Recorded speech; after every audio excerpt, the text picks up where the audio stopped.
probably the first thing that I do each and every morning is I come out and I assess all of the pots and I look to see what needs deadheading. So these tete-a-tete daffodils that I planted in these pots do indeed need some deadheading, and I will do that. And then I will also look at the pansies and the violas to see if some of them aren't fresh, because I really want the display to stay looking as fresh as possible for as long as possible.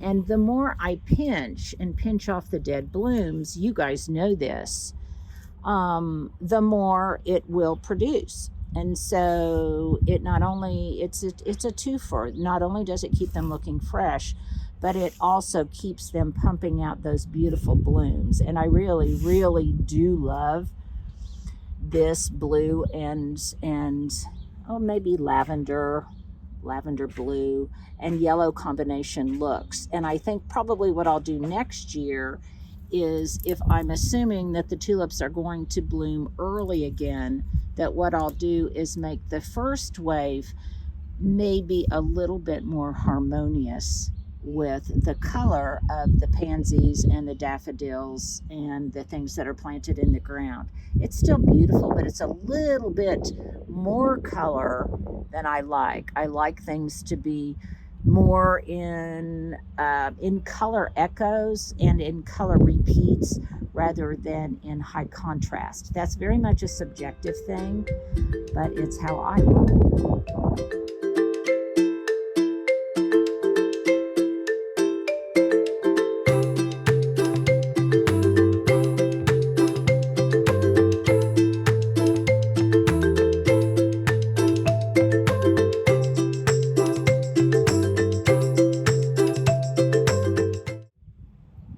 The other thing I check every morning is my boxwood, and I cannot tell you how pleased I am with the performance of all the better boxwood.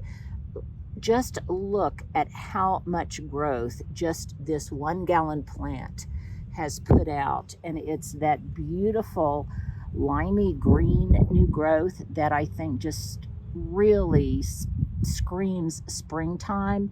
You can see everything is looking very, very fluffy, a little bit fluffier than I like, but I may have said in another video that I am resisting my urge to really trim things up, like really making these boxwood look sharp and tidy, because I want them to put on as much growth as possible.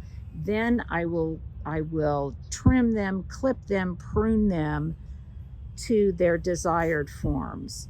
But right now, I just think that shiny, glossy foliage looks so beautiful that there is no harm in leaving it on there. And I will have plenty of time to whip them into shape. This topiary, this Encore Azalea topiary, is also putting out new growth, and I think I am spying some new buds as well. So I'll keep my eye on that, and hopefully by the time I return from Indiana, I will see more evidence of that. And by the way, I am going to head your way, you Hoosiers. I leave tomorrow and will be there through the weekend at the Flower and Patio show at the Indiana State Fairgrounds. If you have one of my books, then by all means bring it and I will sign it for you. Mostly I'm just looking forward to visiting about gardening and meeting you. So here is a development. I had Victor here yesterday. You're going to be seeing what all we did this coming weekend.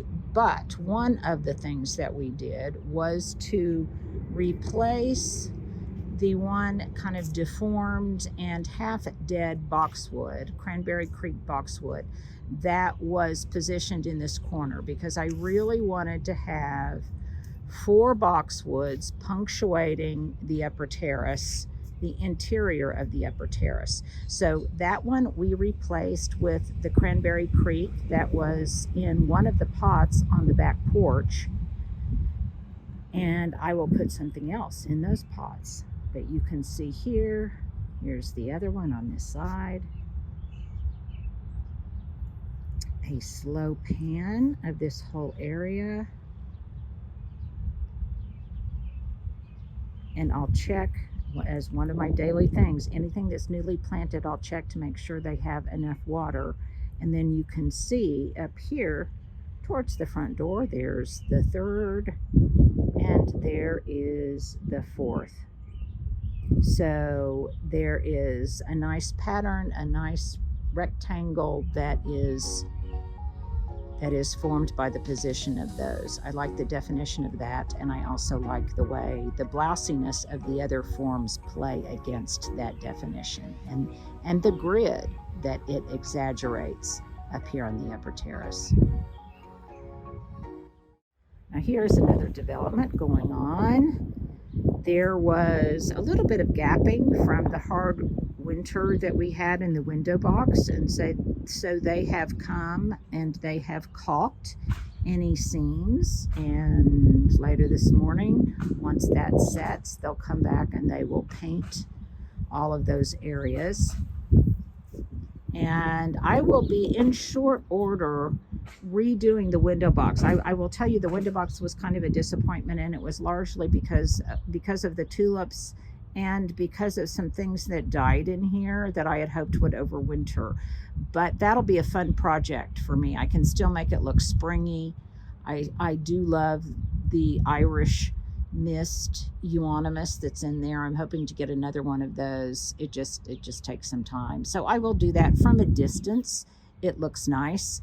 And I added some Dusty Miller. I added some more pansies and violas, and those will continue to grow and be a little bit more dramatic.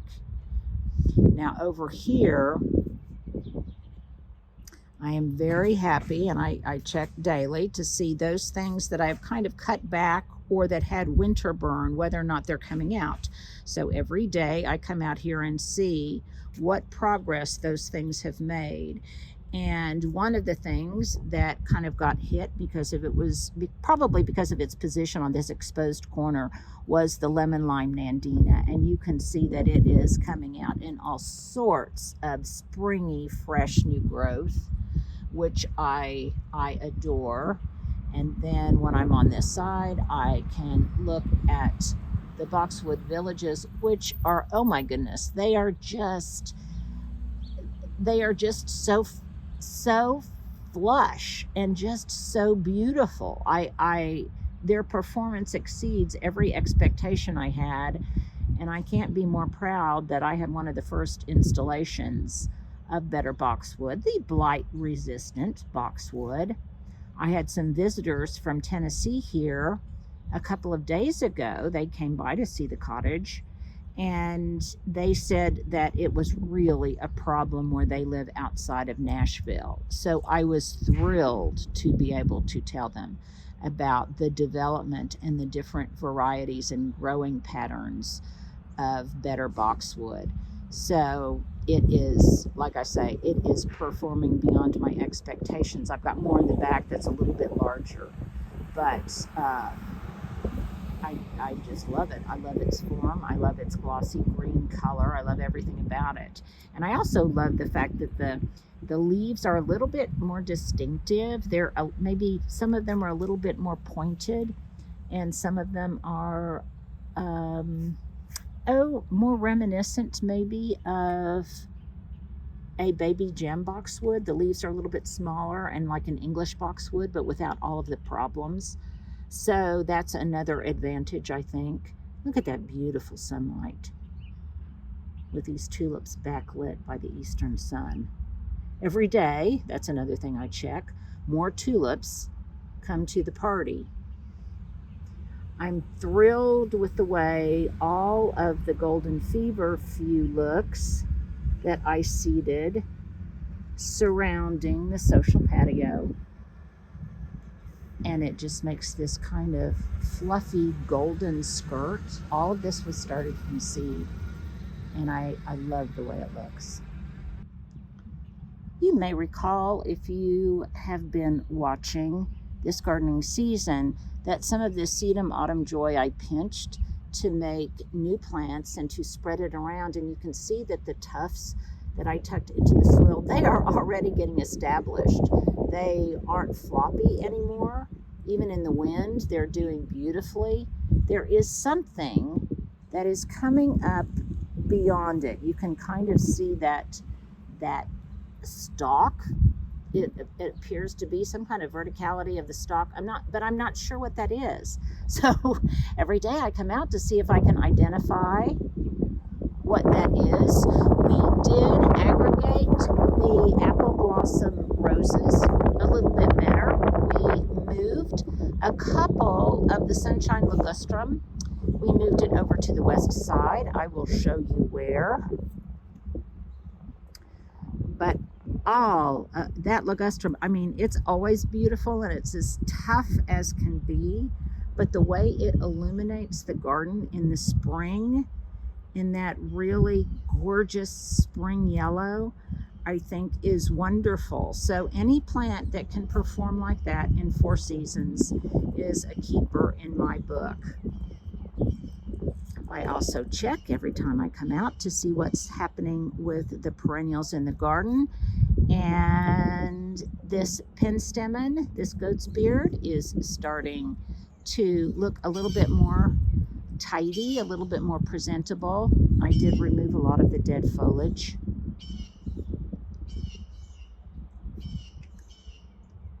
And so far so good on any kind of late freezes that would have taken out the magnolia blossoms. And they look beautiful. And I think they really look beautiful because they're an exact color echo of the red buds right now. And you can see there's a tag on that ever white agapanthus, and I'll be talking about that a little bit more. I left it on there intentionally so I could refer to it. Notice the difference in the light variation when the sun goes behind a cloud and what that does in terms of the color intensity of the different things in the garden, the different elements.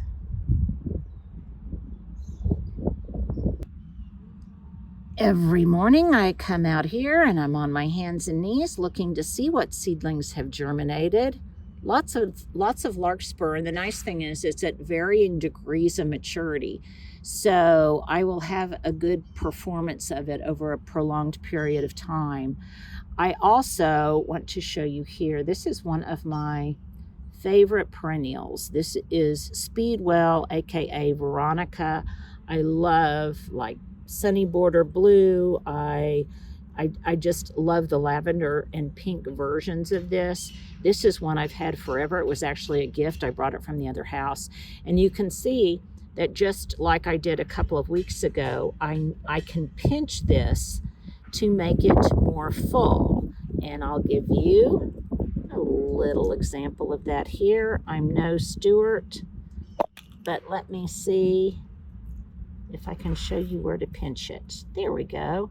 So right there in the stem, I'm going to pinch it in between those 2 leaves, and then you maybe can see evidence of some tiny little leaf nodes too at the base. That will make more flowers, more profusion of the plant itself in terms of blooms and in putting out new leafy growth.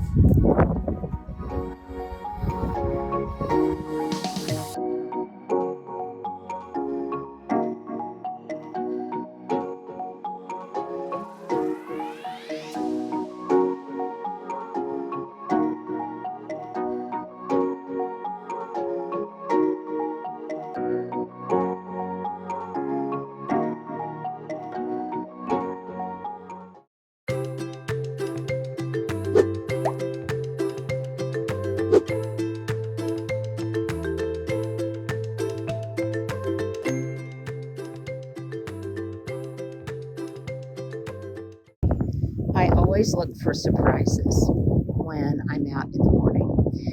And one thing I noticed recently is so much of that purple salvia I love so much, and some of it is kind of a pinky purple. It has seeded itself, got a seed in between some of the cracks and crevices up here on the patio, between the brick and the flagstone. And I'm going to let some of it stay and some of it I'll pull out. That which I don't want, I can just pour boiling water on. But look, there are some things that when they go to seed, I think they are kind of obnoxious and they can be too much work. And I don't encourage self-seeding. But other things like this salvia is just wonderful.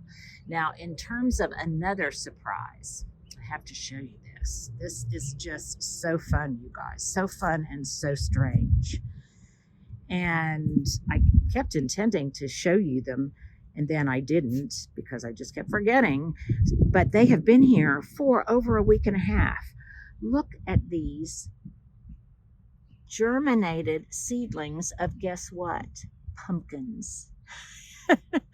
I had kind of a pumpkin topiary in this pot last fall, and I'll be darned if one of the rotted pumpkins didn't put out some little pumpkinettes, and I'm going to have some seedlings here. I'm not sure what I'll do with them, if they'll stay, if I will try to transplant them. I may just show them to a bunch of the kiddos in the neighborhood and get enjoyment out of them that way, because I really just don't have room for pumpkins here at the cottage. But it's so fun, and they give me lots of joy and pleasure nevertheless.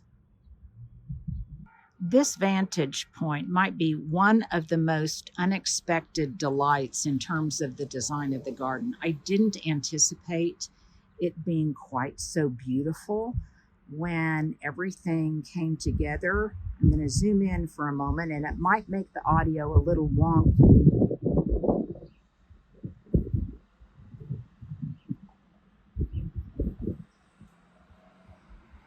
But when you are going south, traveling south on my stone pathway, it really is beautiful.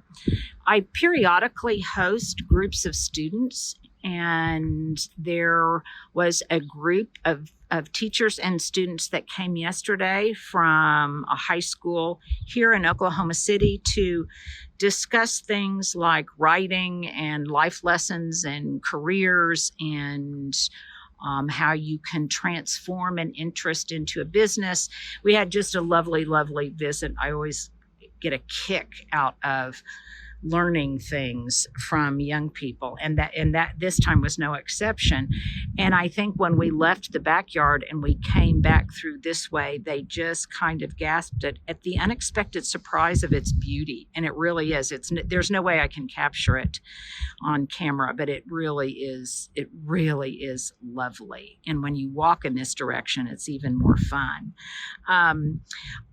Another thing I check is my ajuga and my ground covers every day, and it's really starting to fill out and bloom. I've got lots of purple blooms on the ajuga, and I also have some lavender, perfect color echo, on the vinca minor that kind of hitchhiked in along with the ajuga. And that's just fine to me because it makes such a wonderful combination. And periodically I will come in here and I will also pinch back that vinca minor to make it thicken up. Now this is, to me, I know in some areas it can be invasive. Vinca minor has never been invasive for me. I have to struggle to really keep it going. And it is a far cry and greatly contrasted to the vinca major, which is obnoxious. And even though can be useful as a ground cover, it is not nearly so well-mannered. It is not nearly so tame. And I think not nearly so beautiful as vinca minor. So ultimately, the exposed ground in and around these terra hydrangeas, which you can see here as I am checking them, are really starting to come out and grow from the base and perhaps the stalks. It's a little bit early to tell that. But ultimately, there will be ground cover that consumes the area in between them. And while it might give a little bit of competition for nutrients and moisture, it will serve a bigger purpose for me, and that is serving as living mulch to keep the moisture in around those plants, and as importantly, be beautiful in the process. Of course, every day I have to check in on the Snowball viburnum, and I would say it's a fourth again as large as it was last year, but look at the number of these blooms. When they all bloom in white, it will be spectacular, but I actually like this stage a little bit better when the blooms are limey green and they first begin to turn white. They've got this bicolor shtick going that is absolutely stunning. I love the way the branches kind of wave in the breeze. And it's where all of the drama of this section of the garden begins. I'm very, very impatient for the encore azaleas to start blooming. You can see all the new growth that they're putting out. They would have been near perfection in both the amount of foliage and being an evergreen plant, and also being just so prolific in blooming if we hadn't had just that 1 to 2 weeks of extremely bitter cold temperatures that got down to 0. The other thing I always check when I'm over in this corner is this Terra hydrangea. This is another Southern Living oak leaf hydrangea. This is the one I brought from the other house. It's larger. You can see the branches cascade, and it transplanted with no problem whatsoever. And then all of the other hydrangeas that will be blooming behind the encore azaleas, and these, by the way, are all pink and white. You can see that they also have budded out. And there's lots and lots of buds on those stalks.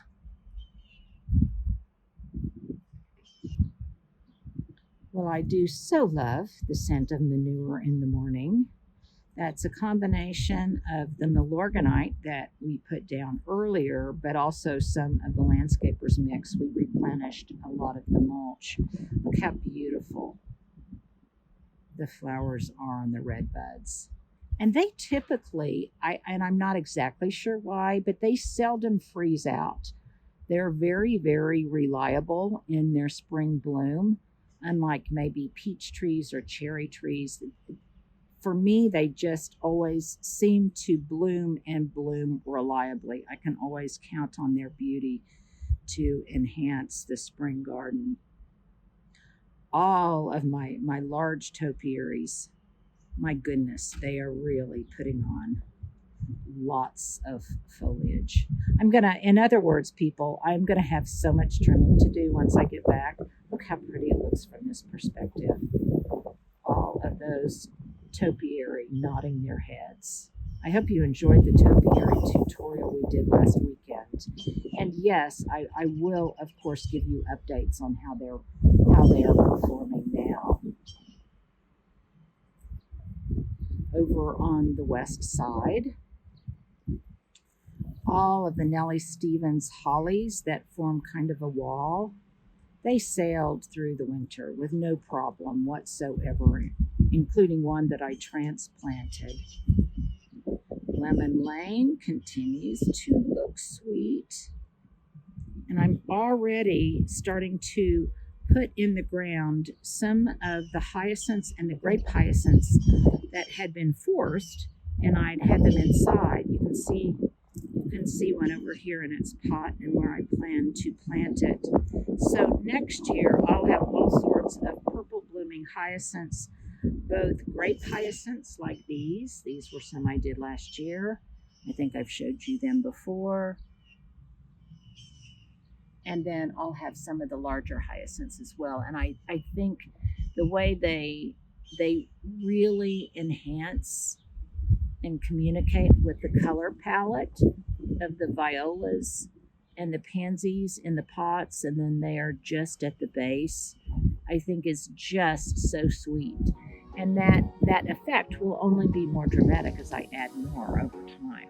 And I love the fact that I don't have to waste them. I seldom buy forced tulips. but daffodils and hyacinths are my preferred forced bulbs of choice.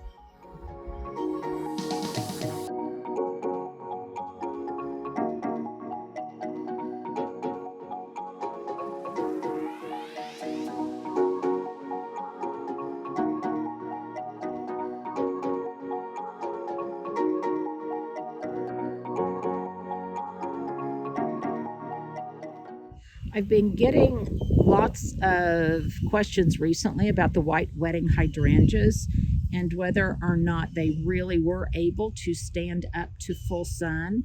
And yes, they were. Now, will they appreciate a little more shade this year that they'll get from the redbuds and from the hollies? Absolutely.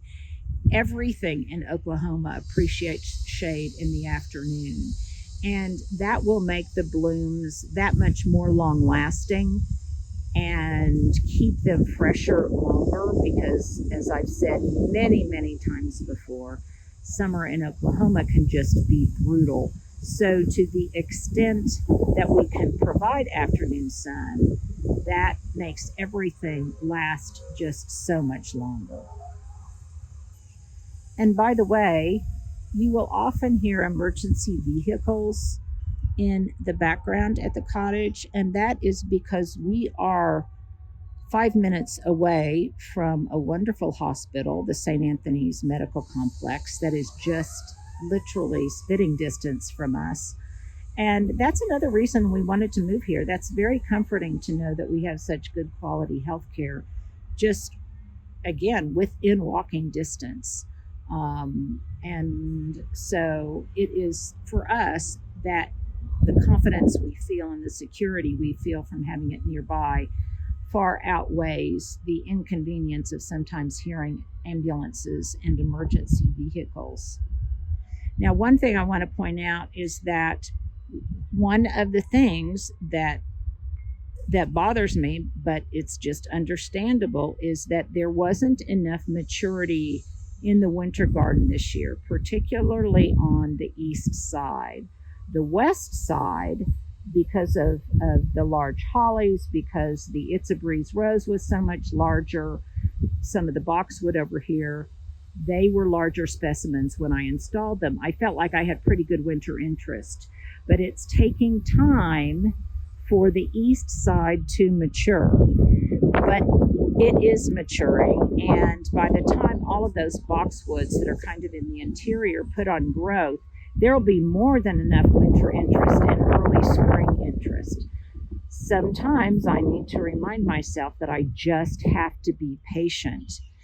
And the nice thing about planting smaller specimens sometimes is that they will take hold more easily. They will adapt and assimilate into the garden a little bit more readily than larger specimens. Plus, there's also the advantage that they are not nearly so pricey. I did remove, there were 4 quadrant of ligustrum right there, and we moved one of them and another one from Autumn's Edge along the east side, and we moved them over to this west corner. You can see them poking their heads out, and that will brighten up that corner, and it will also make the other areas feel not quite so crowded. Plus, I don't know what I was thinking planting things in 4s rather than in 3s, which is typically my preferred ratio of plants. So if you are strolling in the morning with your baby carriage or your doggy or your husband, this is what you would see as you walk by the cottage. And again, I wish I could really capture its beauty. And I apologize if the audio isn't great. I'm just doing this myself. I really can't capture the beauty. See at the top of the terrace, just beyond the brick border, how the purple salvia is starting to grow in and fill out. And these are the supporting cast members that I was saying. really need to be present to make the spring show dramatic and as beautiful as I like. One cannot live on tulips alone in the spring garden. One thing I've noticed is even though the berms are really greening up, that next year we need to put down a heavier dose of the ryegrass seed on this. There's a good stand of Bermuda, and it's pretty much competing. And I really would like that to be even greener. On a cloudy day, it looks very green, but on a sunny day, it kind of looks a little bit washed out. And then we will go up the hill like so many little kids like to do. They love climbing this little bermed hill and then rolling down or strolling down the berm. Let me show you just how beautiful the buds